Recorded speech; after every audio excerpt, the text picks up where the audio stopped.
Photo साफ कोणी light है कौन है क्या लाइट बुझा फोटो साफ कोणी लाइट मेरे दिखाई को देगा कुछ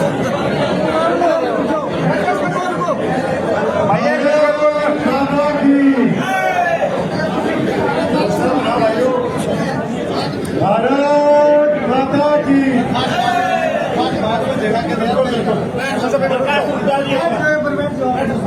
भाई एक बार ये है ना एप्लीकेशन आप बाद में दे दें, मंत्री जी बोलेंगे उसके बाद आपके बीच में बैठेंगे। आप थोड़ा शांति का दान दें और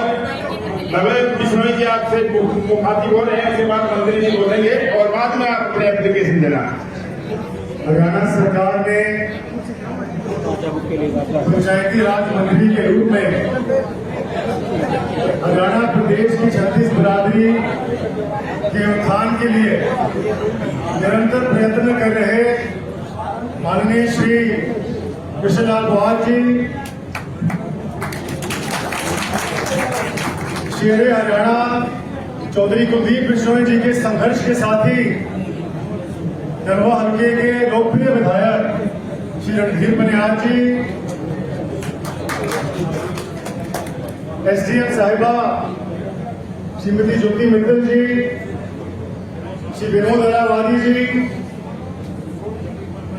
तहसीलदार भादू साहब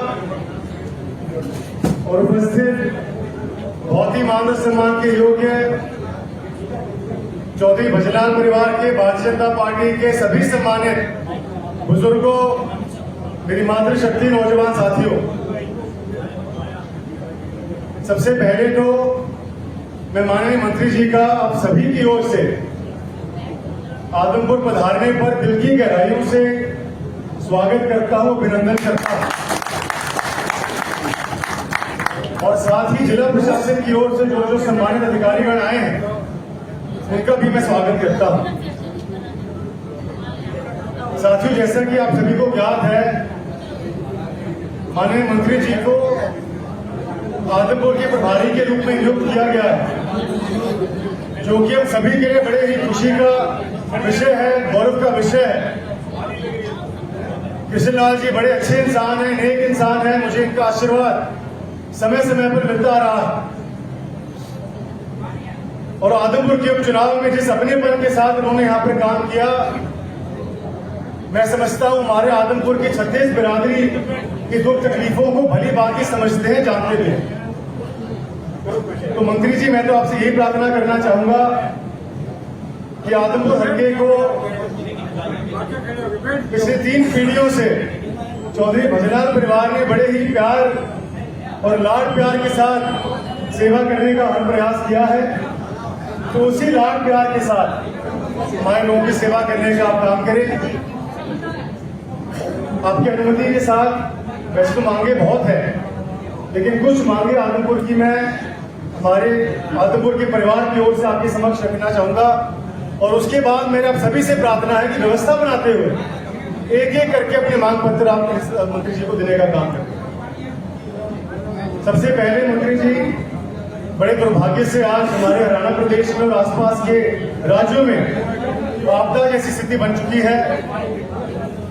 जान माल का नुकसान हुआ है, घर डूब गए हैं, खेतों में फसलों का नुकसान हुआ है, लेकिन हमारे लोकप्रिय मुख्यमंत्री स्वयं निरीक्षण करते हुए एक एक चीज की जायजा लेने का काम कर रहे हैं, जो भी सराहनीय है। तो मेरी आपसे प्रार्थना है कि उसी सोच के साथ जो नुकसान हमारे आदमपुर वासियों का हुआ, हमारे किसानों का हुआ, गरीबों का हुआ है, उसकी भरपाई करने का आप प्रयास करें। गांव वाइज हमने लिस्ट डीसी ऑफिस को उपलब्ध करवाई है, इसमें कई गांवों में मोटरों की, पाइपों की आवश्यकता है। तो मेरी आपसे हाथ जोड़ के प्रार्थना है पवार साहब कि आप जल्द से जल्द ये संसाधन उपलब्ध करवाने का प्रयास करें और उसके साथ ही कुछ स्थायी समाधान, कुछ परमानेंट सोल्यूशन भी निकालने का प्रयास करें। दूसरी मांग, योग पुरुष स्वर्गीय चौधरी भजलाल जी ने, आपको याद होगा, अपने कार्यकाल में पंचायती राज व्यवस्था को हरियाणा प्रदेश में लागू करने का काम किया था और उनकी सोच थी कि जो अन्नदाता है उसको हर मूलभूत सुविधा हम देने का काम करें। उस बात को कई साल हो गए हैं, लेकिन दुर्भाग्य से आज भी कई किसान साथी हमारे ऐसे हैं जिनको चाहे बिजली की बात करें, चाहे पीने के पानी की बात करें, चाहे खाड़ की बात करें, चाहे मार्गों की बात करें, ये सुविधा उनको आज उपलब्ध नहीं है। और जब मैं विधायक था तो विधानसभा में मैंने अक्सर ये आवाज उठाई थी कि हिसार, फतेहाबाद, सिरसा, 3 जिलों में विशेष रूप से ढाणियों की मात्रा ज्यादा है। हमारी भाजपा सरकार की नीतियां गांव स्तर की बहुत अच्छी है, लेकिन या तो कोई विशेष ग्रांट इन जिलों को दी जाए या कोई ऐसी नीति बनाई जाए जिनके माध्यम से हर खेत को बिजली हो, पानी हो, रास्ता हो और खाड़ हो। ये मेरी आपसे दूसरी प्रार्थना है। तीसरी प्रार्थना, मंत्री जी, हमारे कई गांव में फिरनी बहुत टूटी पड़ी है। चाहे हम आदमपुर गांव की बात करें, काबरेल की बात करें, खारिया की बात करें, बगला की बात करें, कई गांव ऐसे हैं जहां पे फिरनी की भी समस्या है। तो आपसे प्रार्थना है कि जल्द से जल्द हमारे सभी गांव की फिरनी को पूरा करने का भी हम काम करें। साथ ही कई हमारे सरपंच साथी हैं, चाहे ब्लॉक समिति के मेंबर हैं, चाहे हमारे जिला पार्षद के सदस्य हैं, समय समय पर उनकी भी मांगे आती है कि हमारे खाते में जो जन कल्याण के जो फंड आने चाहिए वो पर्याप्त मात्रा में नहीं आते हैं। तो आपसे मेरी चौथी प्रार्थना ये भी है कि जल्द से जल्द इनको ग्रांट मुहैया करवाया जाए, ताकि ये भी उसी प्रकार से हमारे गरीबों के, हमारे किसानों के, महिलाओं के कल्याण के काम कर सके। आखिरी मांग, वैसे मंत्री जी मांगे बहुत थी, लेकिन एक मांग और आपके बीच में रखना चाहूंगा। आपको मैं विवाद मानता हूं, जिस ऊर्जा के साथ आप काम करते हैं, जिस जुनून के साथ आप काम करते हैं,